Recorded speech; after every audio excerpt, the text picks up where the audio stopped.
Welcome to the Music Ed Matters podcast. I'm your host, Dr. Emily Williams Birch, and this podcast, it exists for you. Whether you're a music lover, an educator, a choir member, each week we bring guests to the show to help explore what matters in music. I'm so glad that you're here. Welcome to the show. Hello, and welcome to the Music Ed Matters podcast. I'm your host, Dr. Emily Williams Birch, and today we are talking with one of my friends and dear choral colleagues, Dr. Peter Steenblik.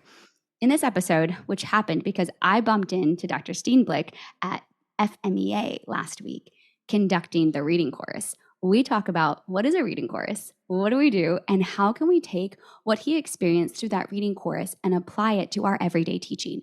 Y'all are going to want a piece of paper. I know I say that, but there's a lot of really cool ideas in this one, including tools for rehearsing, ideas for scaffolding, really important thoughts on contextualization. And y'all, I loved this example that Peter gave us, that we as conductors are time travelers.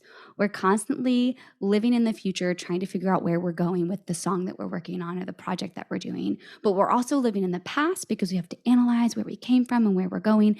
And this episode really focuses on what you can do in the absolute present. I loved a lot of this conversation. I tell you that all the time, but for real, I hope that you enjoy every single second of this one and make sure you stick through to the end because Dr. Steenblik shares some really fantastic ideas and some really awesome resources so that we can continue to strive to be the conductors and the educators and the people that we want to be. Y'all, this episode is brought to us by all the patrons over on the Patreon page. It's patreon.com/musicedmatters. You can jump over there, get one bonus episode a month. You have contact directly with me so we can get ideas for new episodes directly from you. And there's a surprise meet and greet coming for all of our podcast patrons. Me and Chris Muntz of Chorosophy are hosting a podcast meetup for all of our patrons during the ACDA convention in Cincinnati. But you have to be a patron to get all the details on where it is and when. So go jump over there. And if you're like, yeah, no, I'm not a patron, but I still like listening, cool. You can also support the show by reviewing or liking us or sharing or any of those things. I'm just so glad you're listening. Y'all, we are finding new ways to engage as we talk in this episode with Dr. Peter Steenblik and his experience with the FMEA Reading Chorus. Hello, and welcome to the Music Ed Matters podcast. Today, we are talking to my friend and fellow choir director, Peter Steenblik. How did I do? Did I say it right that time? Good morning. Yes, thank you. Good morning. It stresses me out to say it wrong. I don't want to ever say someone's name wrong. Right. Research matters, and that's where we're going to go. So way to go. Oh, yes. Okay, awesome. Okay, Peter, I'm so excited to finally sit down and talk to you. I'm going to start with our super fast firing warm-up questions. We've covered your name, so we got that. Where do you live, and what do you do? I'm in Pensacola, Florida, director of choral activities at the University of West Florida, a regional state institution here in the great Sunshine State. I also do a artistic director of the community chorus in town, the Choral Society of Pensacola, and adjunct professor at the Pensacola State College. So it's a small music community, but a rockin' music community. I was lucky enough to get to spend some time in Pensacola when Alex and I were writing our book, and you have one of my favorite restaurants in the whole entire world in Pensacola. Perfect Plain. Yes. Oh, I love eating there. It's such a cool town. And whereas you're right, the music scene is kind of small, but there's so many things happening down there. How long have you been in Pensacola? I've been here 8 years.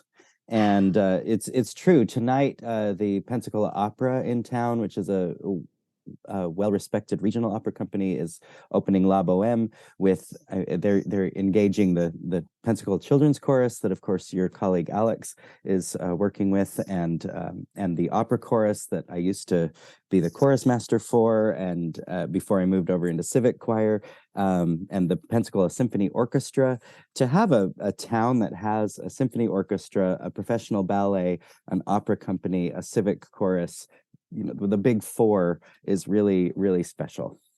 That is so cool. Okay, so tell us all, how did you get into choir as your thing? I joke with my parents often. I say, how does it feel knowing that you picked my profession when I was age 5? And that's kind of a joke, but kind of not. When they put me in piano lessons at age 5, and we just started at that time, and working at being in a children's choir at age 7, and just it kind of grew organically. But I had a couple of really strong mentors along the way. A drama teacher in junior high who asked me what I wanted to do. And I said, well, I want to be a star on Broadway and I want to tour the world. And he said he had done those things, but he had left performing to become a high school choir teacher. And he said to me, this was, in my formative age 14, 15, somewhere in there. He said, I've done that, and my life is so much more full when I started teaching. And this is no disrespect to our performing friends. We all have wonderful friends performing. But what he pointed out is when you perform, the applause is for you and the ensemble you're with. When you teach, the applause is for your students. And he just pointed out how much more resounding that was to his soul. And I think there's place for both in the world, of course, but the fulfillment that I receive when I teach is usually deeper.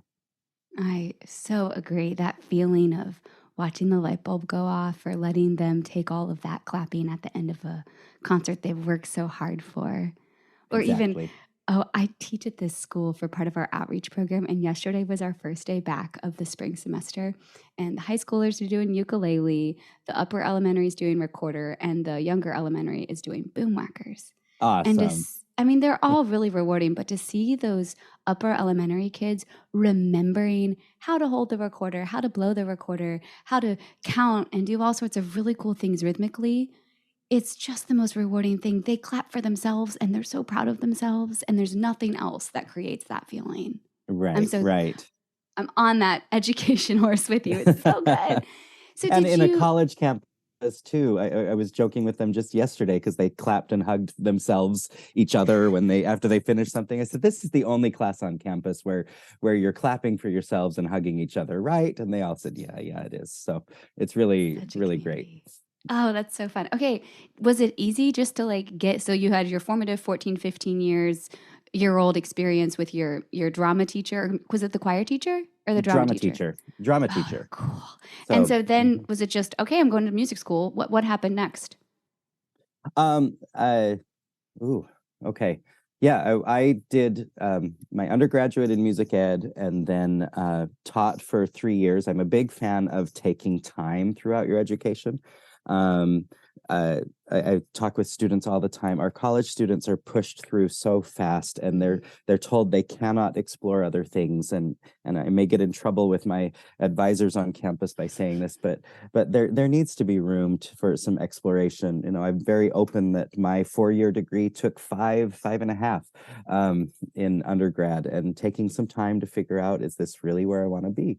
And then graduating and teaching for a few years, then starting the master's and doing that concurrently while teaching, which gave me a lab choir to work with on a daily basis. It took a year longer than a typical master's, but I was able to work through while doing it. And then, a few years later, then started the doctorate. I was teaching at a high school in Salt Lake City, Utah, and both of my undergraduate and master's were at Utah.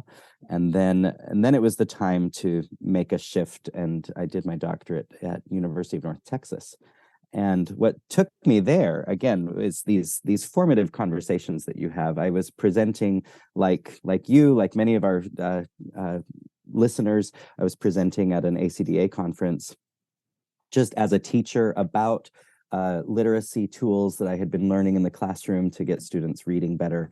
And I was teaching at a ACDA regional, and one of the guys who had presented just before me, Cameron Labar, he's here in our region. He said, he pulled me aside and he said, "So you're just doing this because?" And I said, yeah. He says, you're not going to doctoral school. You're not getting another advanced degree. I said, nope.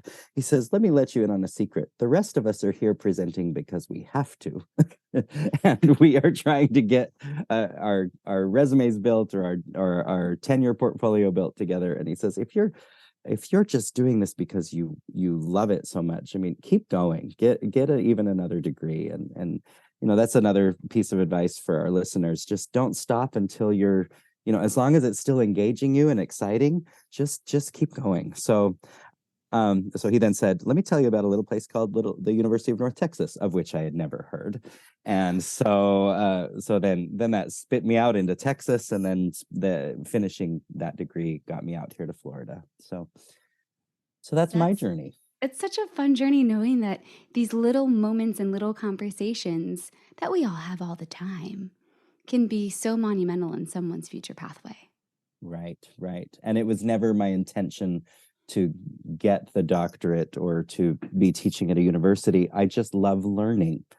And so whatever that looks like for you or anyone listening, as long as you're still enjoying the journey, keep going. You're in the right place. And if not, maybe make a shift, whether that means shifting schools or shifting grade levels or additional study, or adding, like a dear friend of mine down here, adding a choir class for students with special needs in the middle of the day. That's quickly become her favorite class, that, learning a new skill set while teaching. I couldn't agree more there. Some of my favorite moments right now are happening either with my lab choir or in our outreach programs, because it's learning a new skill set. It's applying it in a different way. It's not removing any of the joy from the choiring. It's just letting you experience from a whole new direction, which I think is, it has to align with your personality too. Right. Change it up. Well, it kind of ties in perfectly to the big thing that I'm stoked about talking to you with. Now, listeners, I have to tell you, Peter kind of got bombarded. So we bumped into each other at FMEA in Tampa last week, and Peter was in between rehearsals with the reading chorus, which we'll define here in a second. And he was telling me and a friend, Erin Millard, who you've heard on the podcast before, about these reading choir rehearsals. And I was just so excited to unpack this after the fact, because craziest point of the whole thing, you didn't know what you would actually perform on the concert at an all-state choir, correct?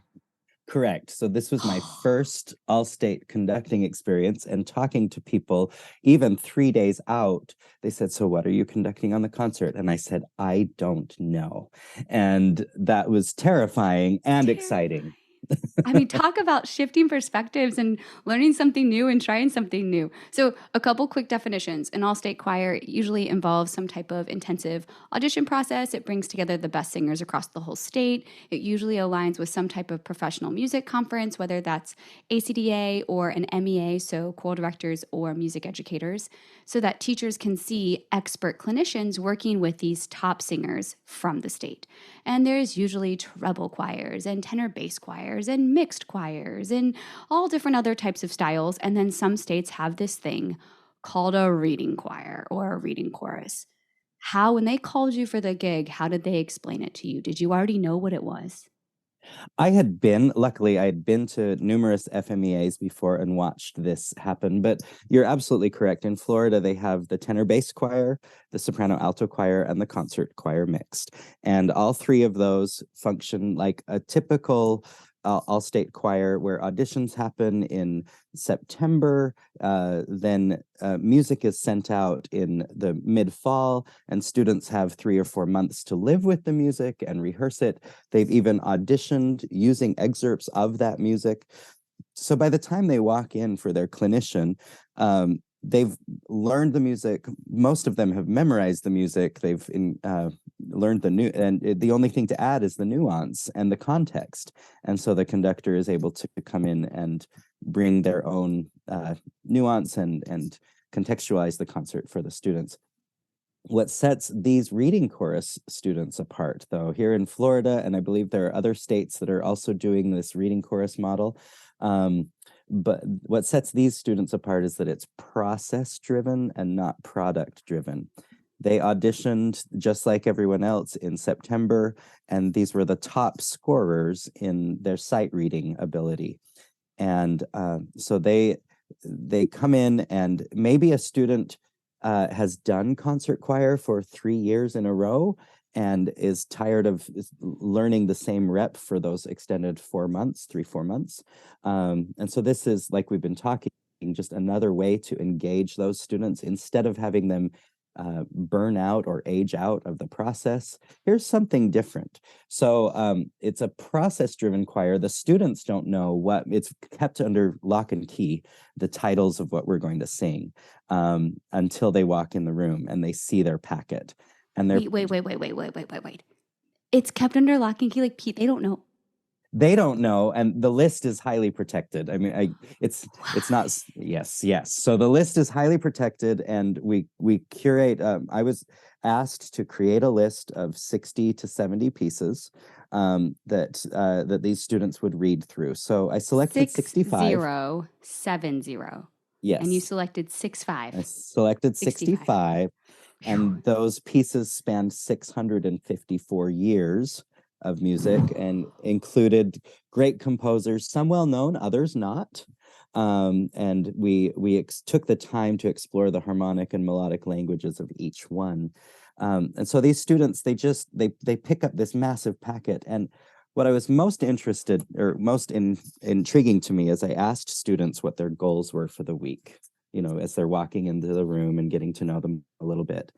Not one student mentioned the concert. Every one of them were setting little goals like, I want to be a better sight reader. I want to get to know more music. I want to sing music of composers I've never heard of. There was a social aspect. I want to meet new people. And all of these wonderful things that make choir what it is, but not, that's where they're different than the other typical all states. They were not driven to the concert. And so I asked them right at the first rehearsal, I said, just be curious, work hard, and don't be tied to the outcome. Whatever happens this week is going to happen. So then the expectation with the concert, which happened on the third day, an 8:30 a.m. concert. How insane is that? Whoa. So the third day, 8:30 a.m., the idea was that we sing 5 pieces, but one of those is one that has been held in reserve that they have not looked at, that they sight read on the spot. On the concert. On the concert. So we pulled it out and scaffolded it just like we would any other piece. I didn't just say, ready, measure 1, go. We talked through the piece. It was Mark Surrett's responsibility, a 2021 publication. And they sight read through it first on solfege, just little passages that we thought might be tricky. Then, and we'll talk more about doing some of this, then we layered in the phonetics that they're going to need, the IPA, because it was in Hebrew. So, and we had not read Hebrew. So teaching them how to navigate a piece and a language that they've never sung in. And it was on the spot in front of people. So that was an exciting part. But one more, and there's so much. Also tied to this chorus is a student composition competition. So 65 pieces, sight reading on stage, and a student composition. One of those 65 was written by a student in the chorus that he had worked with. He had submitted it to a panel of judges, and there were 14 submissions. We evaluated those. His was the most performable, most interesting and engaging piece. This was a student named Lev Leclerc. He set a poem of Henry Wadsworth Longfellow to music. And then he worked with Dr. Andrew Larson at Stetson University for a few workshops to get that ready. And the students sang that for him. And what was wonderful is that, asking him in rehearsal, Lev, have you ever heard a choir sing this? And he says, no. So it was a new experience, even for the composer in the room, to hear this piece come off the page. And that's what we do, is we bring these dots and lines off of a page and create our art in the air. And so that's what this was. We were singing music from the from the 17th and and 16th centuries on up through music that had never been heard. So these students had a great time spanning these 600 plus years of music, and yeah, it was just a glorious experience. I have lots of questions. And this is so exciting. Part of me wishes I could rewind and be in a reading chorus, but I'm pretty sure that sophomore, junior, senior high school me would not have been able to hang at that pace. So can we talk a second about how many people were in the room? 104. Whoa. 104 Okay. students. Yes. And were they And even split SATB? they were. It was a very balanced group. And that's by design. Just they take the top scorers and they create this choir. These students, some of them we had a few freshmen in the room, sophomores, juniors, seniors. A freshman who makes the reading chorus, there is kind of a badge of honor if they then do it for 4 years. So there is that.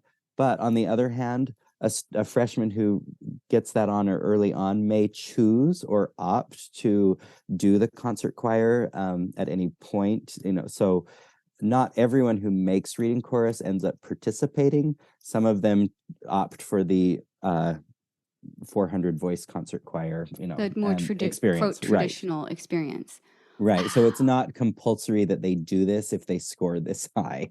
So that also keeps it fresh. It allows the student to choose what kind of experience that they want. So the ones in the room really did choose that is also what I'm saying. And that's goes all the way back to the first part of our conversation is the people that chose it were excited by that. And we're continuing down that pathway because the excitement of this non-traditional approach, 635 years of music, you said? 654. 54, 65 pieces. There we go. Yes. 65 pieces. Did you read all 65? We did not. We read about high 50s, somewhere in there.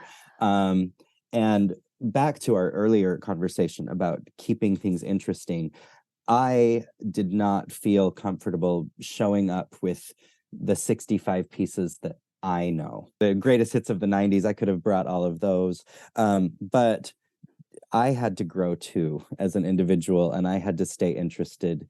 And there were pieces in that packet that I had never heard, that I had never conducted or taught.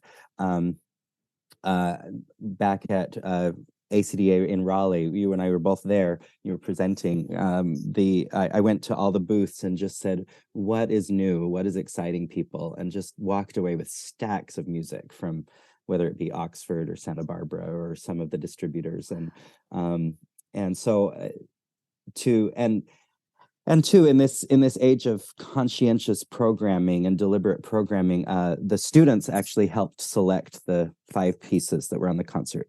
And we had a wonderful discussion with the students. What are your considerations that you need to make when you're designing a concert?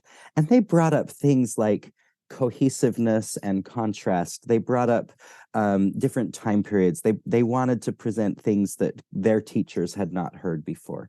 They wanted to represent people of color and underrepresented composers that we know have been set on the sidelines for far too long. They wanted to create this program that they were really proud of. And they even brought up the fact that we were singing in a conference center ballroom.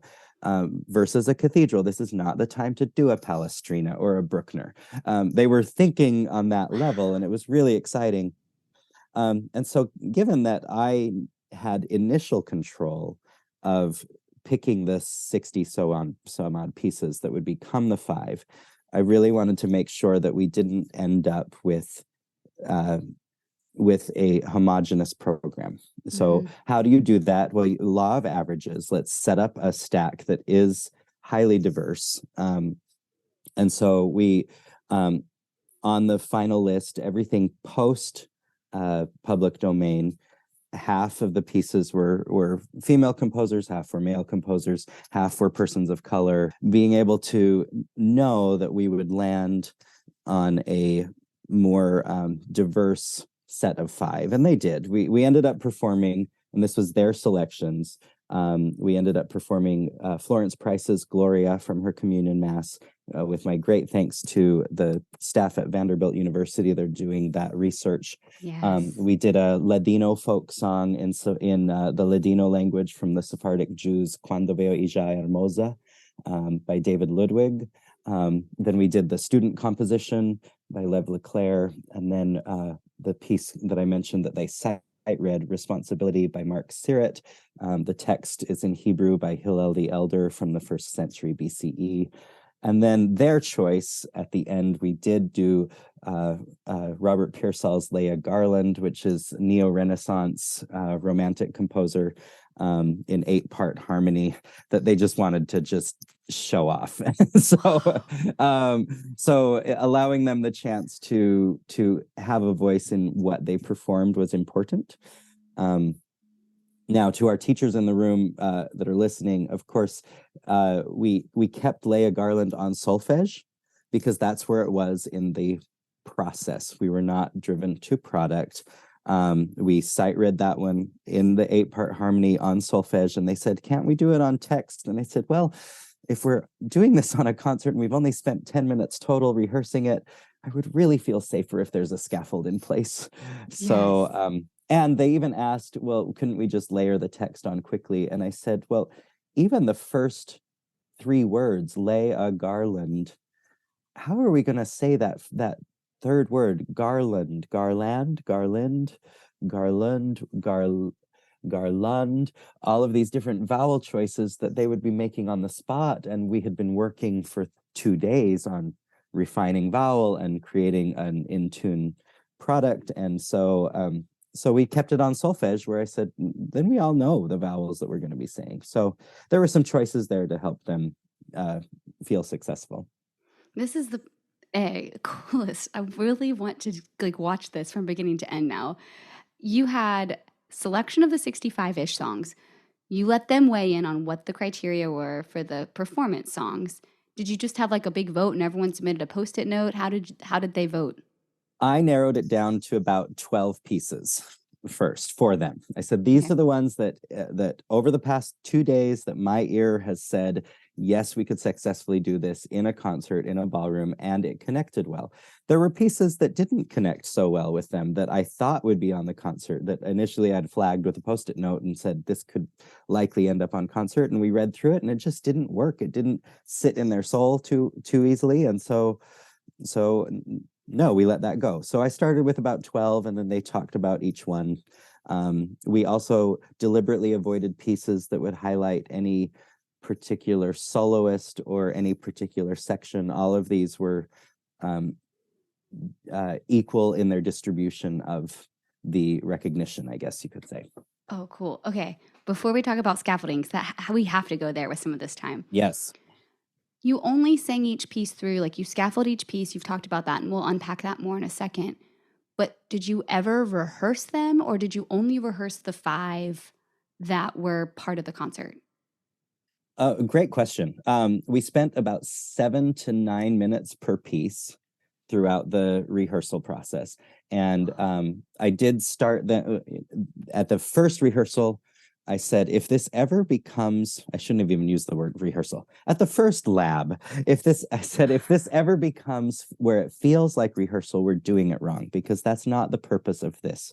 You're in this choir because you want to stay intellectually engaged and learning something new. So we started with, just because I wanted them to, know about the work, we started with Zadok the priest, Handel. I said, you're all going to hear this in May when you watch the coronation of the new king. So make sure that you understand what this piece is, and we contextualized it, and then we sang.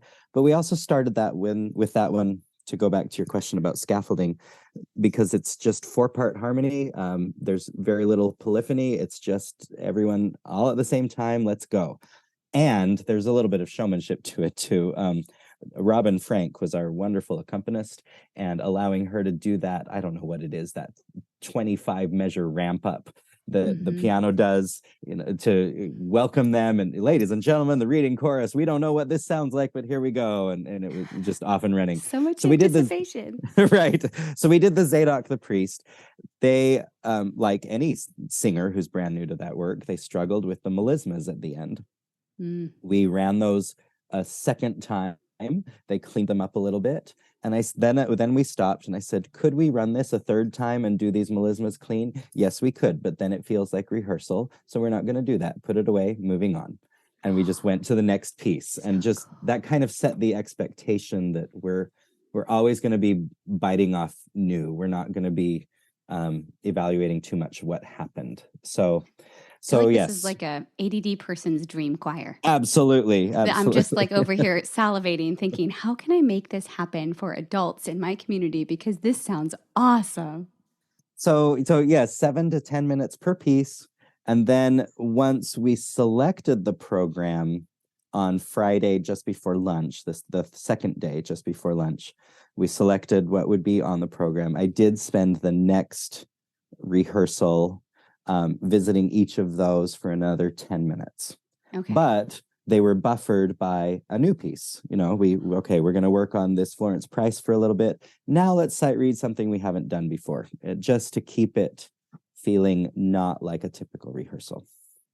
Okay, let's talk about the scaffolding then. Did you Sure. come in with rehearsal plans or lab plans, whatever we're calling this, scaffolds? Did you come in with a scaffold paper for all 65 pieces?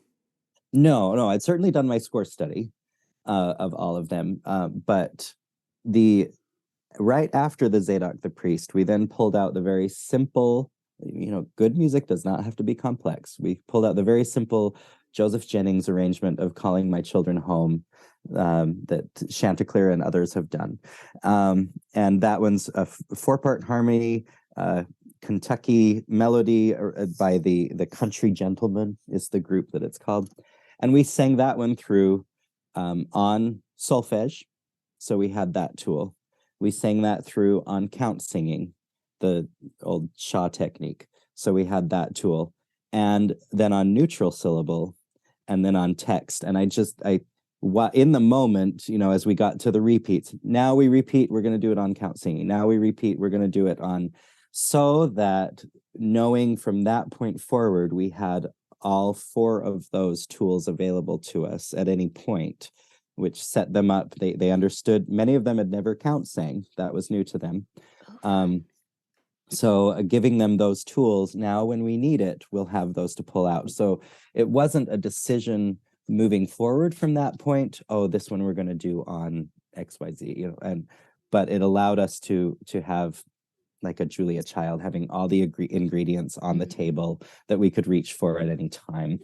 And then during the second session, I spent a lot of time helping them understand the International Phonetic Alphabet, and presented those symbols to them, which then allowed us moving forward. I shared with them, with my own choirs, I don't teach Italian, I don't teach French, I don't teach Navajo, I don't teach Czech, I teach IPA. And that allows us to do all these others, which allowed us to do Hebrew on site in front of the audience. They took, by the second day, they were taking IPA guides in Zulu and in Lithuanian and teaching themselves. I said, can I have a volunteer read the first sentence in Lithuanian? And they had the reaction that you're having right now. Oh my goodness, I can't do this. But I said, it's in the cover. Just look at the IPA, study it, and look it up. So we sang in 16 languages over the 2 days. English, Latin, Italian, Quechua, Spanish, Greek, German, French, Hindi, Lithuanian, Ladino, Finnish, Sami, Chinese, Zulu, and Hebrew. So, that's amazing. But again, it wasn't about the languages. It was about learning the IPA and how can we function competently. I love IPA. I use hand signs for IPA, very similar to sign language. So I work with youth and younger singers for the most part, but I've used it with some of the college kids I work with too, so that I'm not having, if they sing like the E vowel is the lowercase I. So I often use that as when we're getting up to something as a gesture to remind them how to bring it in.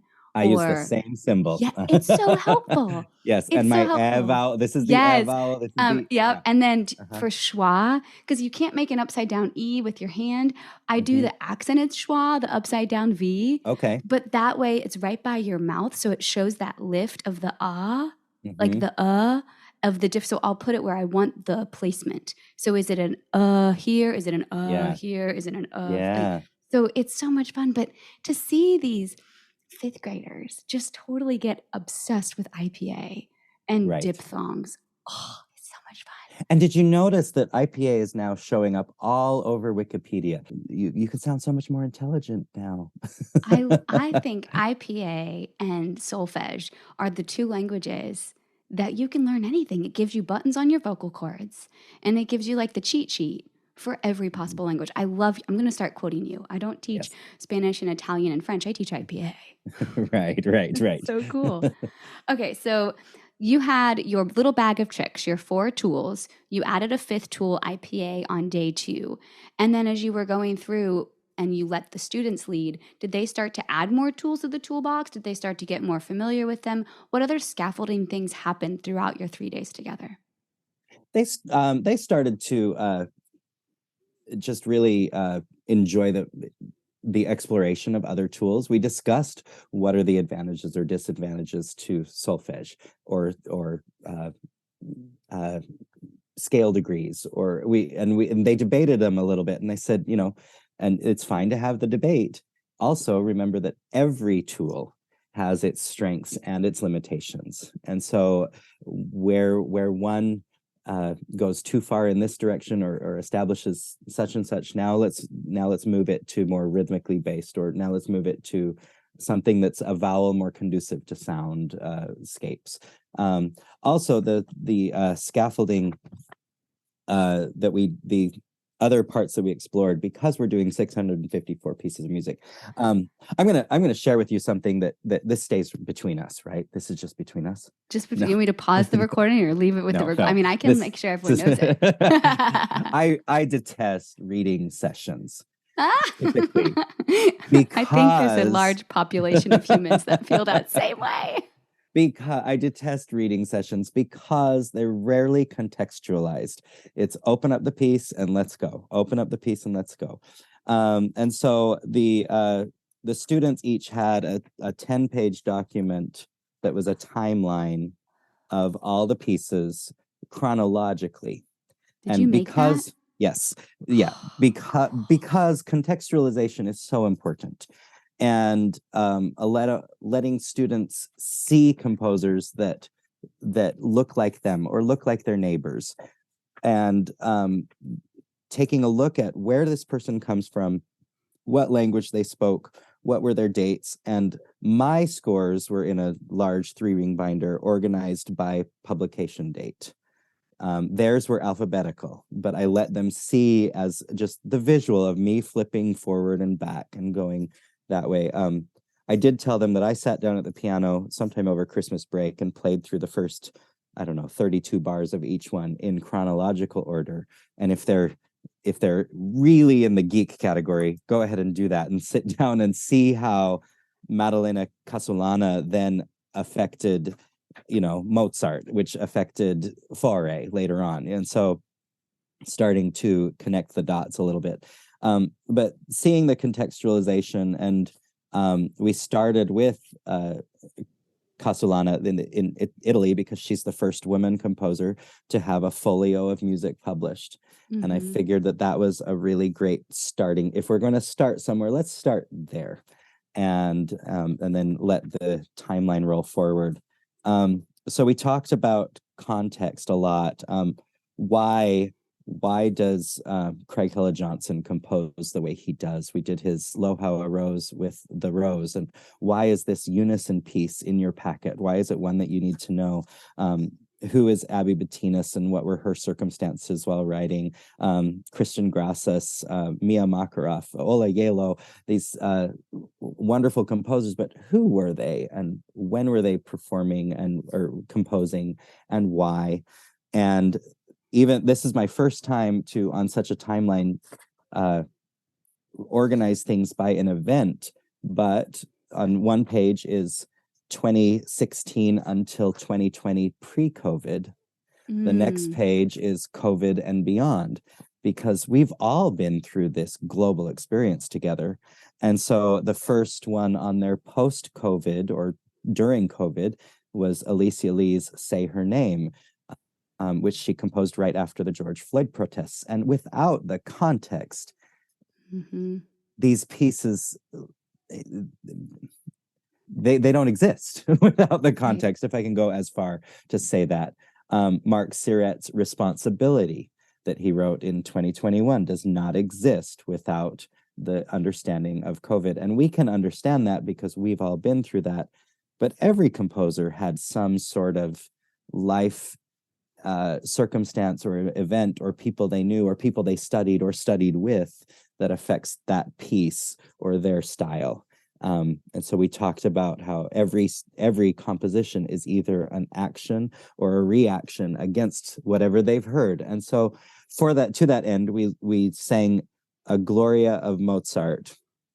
We sang a Gloria of somebody else before Mozart. Someone before Mozart. And we sang, and then we sang Ariel Ramirez's Gloria from his Misa Criolla. Why is this in Spanish? Why is this with the instruments found in Argentina? Why? And talking about the Vatican II and how this opened up the Gloria to the general lay people to sing in their vernacular. And so, but without, of course, Ariel Ramirez had studied Mozart and he knew his Gloria. He had studied Vivaldi. He knew his Gloria. So and it was just amazing to watch these students process that context matters. I have a couple questions to follow up. All right. Here, because I've been talking a lot. Go ahead, talk. No, I love it. That's what the whole platform's for.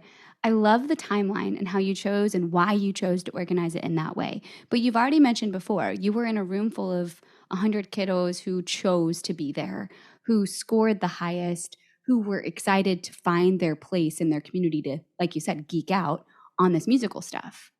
So it was easy to engage them. What tips would you give to listeners that are excited about contextualizing the music they've picked, but are still trying to get the buy-in from their singers? What are some of the things you did that were successful that you think could be successful even if you don't have a I choose to be here group? I think really understanding the piece. A dear friend of mine is planning to teach a session at an ACDA, so I don't want to steal it, but the header of that is how to score study when you don't have time to score study. And we've talked about that. And one of my contributions to that would be just learn who the composer is. Where did they live? Where did they study? Were they self-taught? Were they trained by someone? And then I don't think there's anything wrong with imagining up why did they write this piece? And that I think any human that cannot connect to that sort of a buy-in, I think that's much easier to buy into. The one composer on our list that remains anonymous was the composer of Hanakpachap, which was the first publication in the New World. It's a manuscript in Peru of the first publication of polyphonic music in the New World. A manuscript in Peru. The piece is called Hanakpachap. Oscar Escalada does an edition where he helps with the pronunciation of the Quechua. You're singing in the indigenous language of what is now Peru. And that piece is by an anonymous composer. We don't know who that is. And yet I'm already seeing, just even on your face, the buy-in. Ooh, I want to sing that. How did you know? Right. And that was a piece that nearly made our concert cut.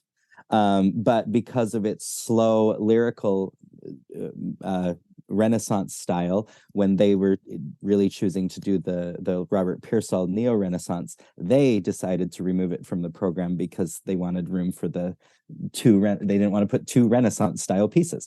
So we sang that in a side-by-side session with their conductors, which was the last session after we'd been reading 2 days. They did a side-by-side engagement with conductors, and so they were able to tell their conductor, hey, this is a piece that you need to know about.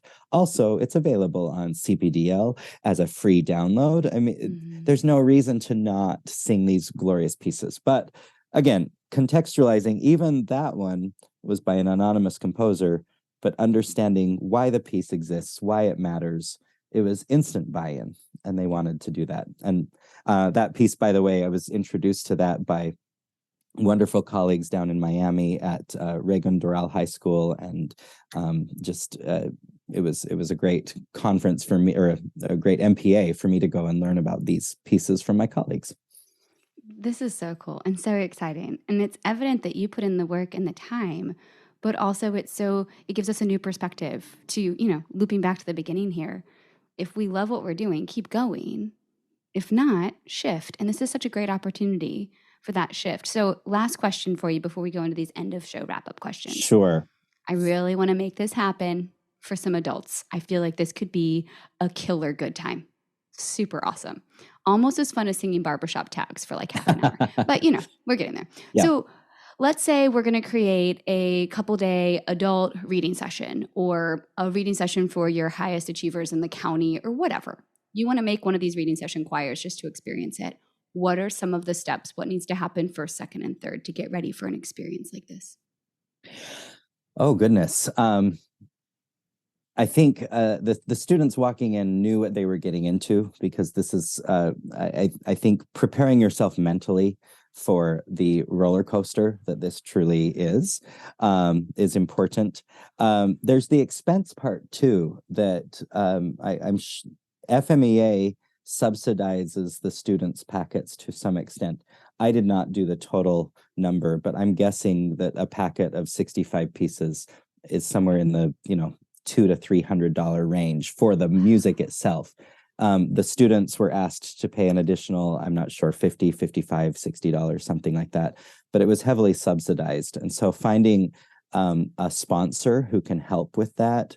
In Florida, we are so lucky to have Head's House of Music here that assembled the packets for us in alphabetical order. They were even willing to incorporate the printed PDFs that I had sent out as well. They stacked it for us. So finding an organization that will sponsor it and help to make the cost even a little bit more accessible for all singers, because every singer, regardless of circumstance, every singer deserves a chance to sing. And so we didn't want cost prohibitive nature to this.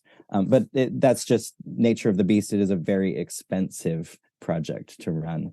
Another consideration that we didn't even talk about is finding an accompanist who's willing to do this.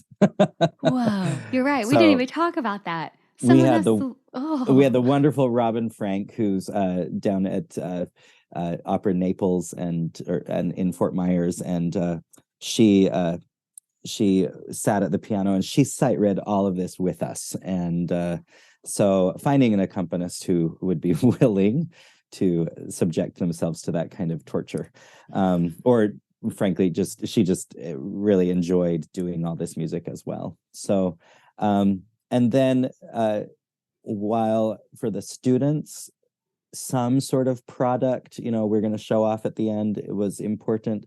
I'm not sure that for most adults that would even be necessary. Just get together and read. Mm-hmm. But adding that contextualization part to it, I think, is key, so that we're not just measure one. I love that. And then scaffolding things in such a way that it's successful. There were times where we tried languages. Those 16 that I mentioned, we did try all those languages, but then we'd go back to count singing or onto solfege, or give them scaffolding tools so that they could leave successful. Peter, this is a really exciting experience.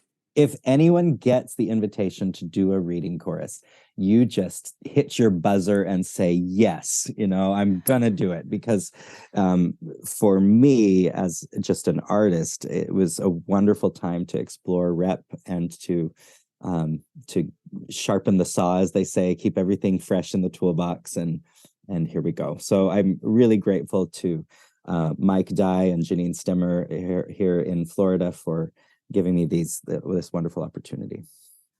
Wow. I feel like we're all inspired just by listening to your experience of this being this was your first Allstate, right? Oh, yes. Your first Allstate was a reading course. I'm excited to tell you that they get easier. That's yes. Oh, absolutely.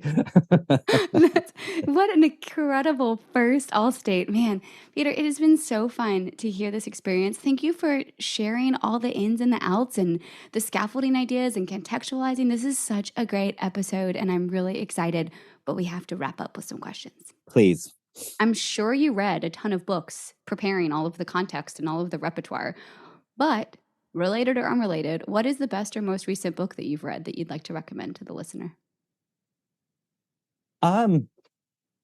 One book that I read just recently that changed my view of this choral art that we do is, and it's probably been mentioned on your podcast before because it is such a wonderful book, but Teaching with Respect by Stephen Seek, a pedagogical guide to choral directors, has changed so many things about how I think about what we do, how I think about this art form. So again, teaching with respect. I think it's the subtitle is something like inclusive pedagogy for choral directors, and highly recommend the self-reflection portions of that book and how to just become better as a profession, as directors. Yeah, and that book, while not directly related to what we did in Reading Chorus, it indirectly affected nearly every choice along the way. I love it. He was a podcast guest way back in the beginning, I think in year Wonderful. one. So I'll have to get him back on. I think he was working on the book when we brought him on. It Okay. wasn't yet published. So I'll have to reach out and see if we can get him Yeah. back on the podcast. What a great idea. Yeah. Thank you for sharing. Who or what is mattering to you right now?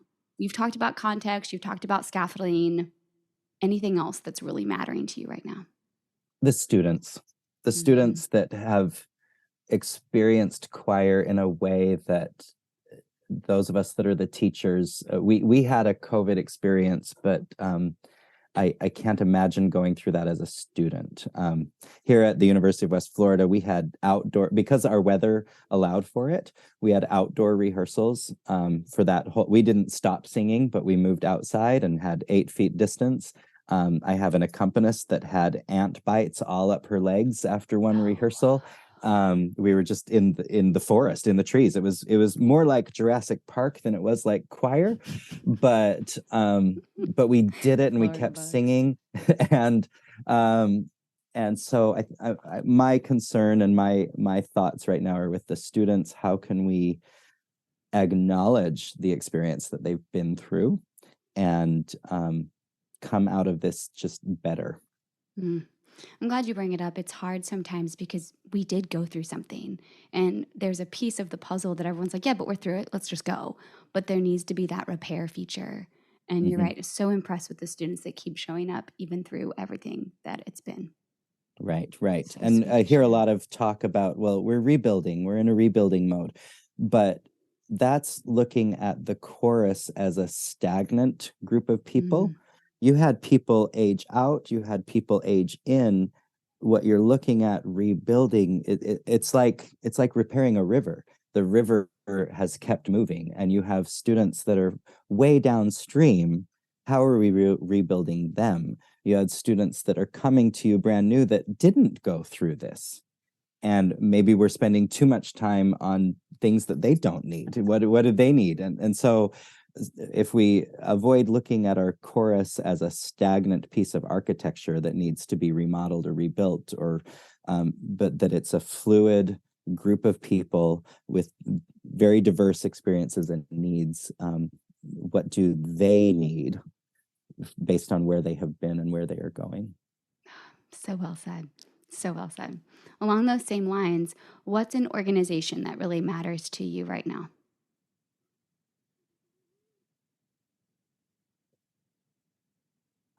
All of these wonderful advocacy organizations. Just I'm so grateful for ACDA and FMEA and NAFME and Chorus America, and just stay involved. An early mentor and I talked, this was early in my career.